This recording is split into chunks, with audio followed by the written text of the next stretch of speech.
Des rendez-vous gratuits en théorie, mais vendus à prix d'or dans l'ombre. Des citoyens pris en otage par un système corrompu. Aujourd'hui, on vous révèle les dessous troublants du marché noir des rendez-vous visa pour l'Espagne, une arnaque organisée qui pousse un député algérien à réclamer une enquête officielle. Comment ce système fonctionne-t-il, qui en profite et surtout, pourquoi rien ne change plongé dans un scandale qui touche des milliers d'Algériens? Les Algériens désirant obtenir un visa pour l'Espagne font toujours face à un obstacle majeur, l'indisponibilité des créneaux chez BLS International. Cette situation, qui persiste malgré la mise en place d'un nouveau système de prise de rendez-vous, les oblige à reporter leur voyage. Dans ce contexte, le député Rachid Cherchar a adressé une correspondance au ministère des Affaires étrangères pour dénoncer la vente illégale de ces rendez-vous visa par des réseaux de courtage informels.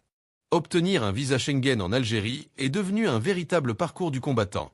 Les citoyens dénoncent une première quasi inaccessible, notamment la prise de rendez-vous sur les plateformes officielles. Pourtant, ces mêmes rendez-vous sont vendus à prix d'or via un système parallèle, notamment via les réseaux sociaux.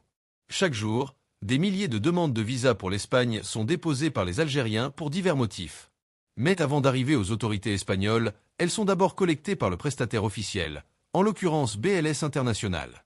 Cependant, sur la toile, des centaines d'internautes dénoncent l'indisponibilité des rendez-vous visa chez ce prestataire. En théorie, cette prise de rendez-vous est gratuite, mais en pratique ces créneaux seraient accaparés puis revendus par des intermédiaires à des prix extrêmement chers. Ce marché noir présente un danger coûteux pour les potentiels clients, qui n'ont aucune garantie que le rendez-vous sera validé, et par conséquent, que leur demande de visa aboutira. Un député appelle à lancer une enquête.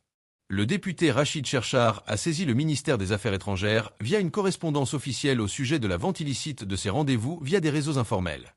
Il rapporte que de nombreux citoyens témoignent de la réapparition payante de ces rendez-vous sur le marché parallèle après leur disparition des plateformes officielles.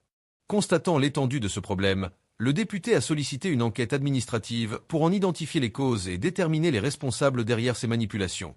Selon lui, il ne s'agit plus d'un simple problème technique, mais d'une exploitation organisée du système de prise de rendez-vous. S'inscrivant dans le débat actuel de la réforme du Code de procédure pénale, Rachid Cherchar entend proposer d'inclure cette forme de spéculation numérique dans la catégorie juridique, au même titre que la revente illégale des produits de consommation. Merci d'avoir regardé cette vidéo jusqu'au bout. N'hésitez pas à liker, commenter et vous abonner pour ne rien rater des prochaines enquêtes.